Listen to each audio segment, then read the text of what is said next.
what went down on Sunday. He had said a bunch of parents, approached him and were complaining about the game. It was a really chaotic at the tournament and during that game between the other team, what they were doing, the other coach or coaches, and the refs not being great. Sounds like it was a really difficult environment. And then I got some emails, some phone calls from parents telling me, their observations. So what they were saying is that, they were taken aback by how angry you were during the game.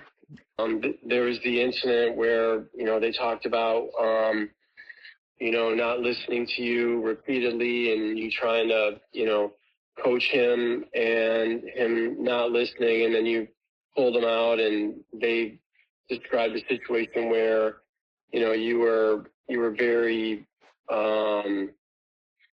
seemingly pretty angry with him. And what they were saying was berating him for a couple minutes there on the bench got him really upset. And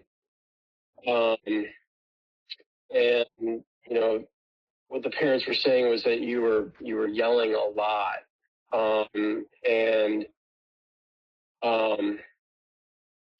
I think that was really, what struck them. I don't think they were really used to seeing that or seeing that from you. And I think that's kind of, where we are right now. I think there was an overwhelming theme on their part, the ones that expressed concerns, that it was too much intensity, too much anger, too much of that for, the grade of these kids being in sixth grade. So that's kind of, where their concerns are at this point. I'll tell you, you got support. You also got support from parents. And that was made clear to me. So it is not, a clear issue of, a bunch of parents just bagging on you and you're done. That's not the case at all.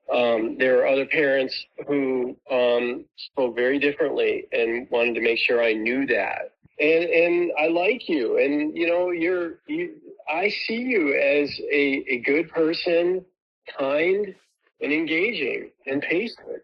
That's what they get from rec ball. That's what they want. They think it's all, coaches should be completely positive and supporting everything and never pointing out the negatives and never really doing any coaching. They're used to rec ball, and they think that this is rec ball, and it's not rec ball. Let them go. Let them go. They'll maybe they'll say they've had it with us, and, they'll go look for some other travel team. Good luck. But we have these kids in baseball. It's the same thing. Parents take them from team to team to team because the grass is always greener on the other side. And then they get their kid into worse and worse and worse situations. If that's what they want to do, that's fine. I can't control that. I want my kids to be able to play high school sports. And if they just sit in rec league and, get, nice pats on the back for everything, all the way through eighth grade, forget it.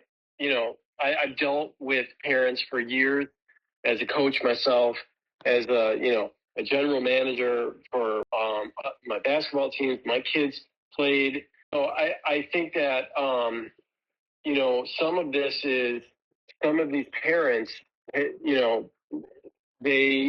kind of like that. They want their kids kind of existing in that participation trophy sort of experience. They don't want their kids to be, basically, if they were being honest with themselves, they don't want their kids to be coached up negatively, or any aggressive form of coaching that is meant to instill, positive change and positive growth. I think for some of these parents, these kids have been so sheltered in their sports, participating in league play is different than going to some of these tournaments. And clearly, some of these kids and some of these parents weren't ready for what they were going to see this past weekend. And I know I don't have to tell you that. You've played your whole life. You've played in those tournaments. My kids have played in tournaments where we've got beaten by 70 points.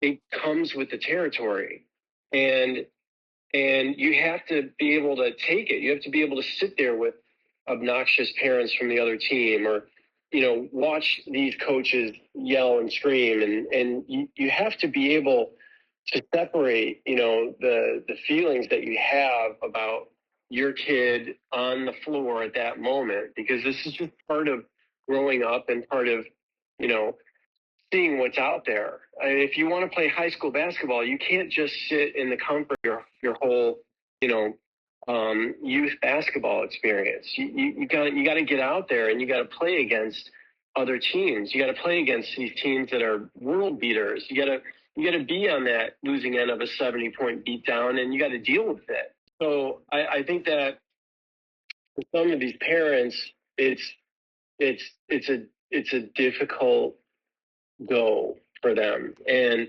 in talking with them, I heard some things that just kind of back up what I'm saying. One of the parents was mystified that there was such an imbalance between the two teams, West and East, and couldn't understand why the East team had two bigs, and West didn't really have a big. And I'm sitting there listening and thinking, look, man, every organization out there in basketball, in baseball, in soccer, in hockey, they've got A teams, they've got B teams, they've got C teams.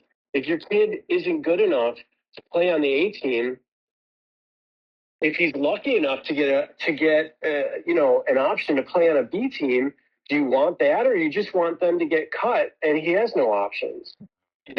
So I'm listening to this, and it reminds me of the dynamic that I'm dealing with here. That I think it's a hard reality for some parents to come to grips with. That we're not an AAU team. We're a community-based travel team. But there's got to be a balance between what parents can tolerate. I think if I did it all over again, I wouldn't have had them playing in a 2-day tournament. I would have made it just like the upcoming one where it's just one day. I think it was obviously too much for some of these kids and some of the parents.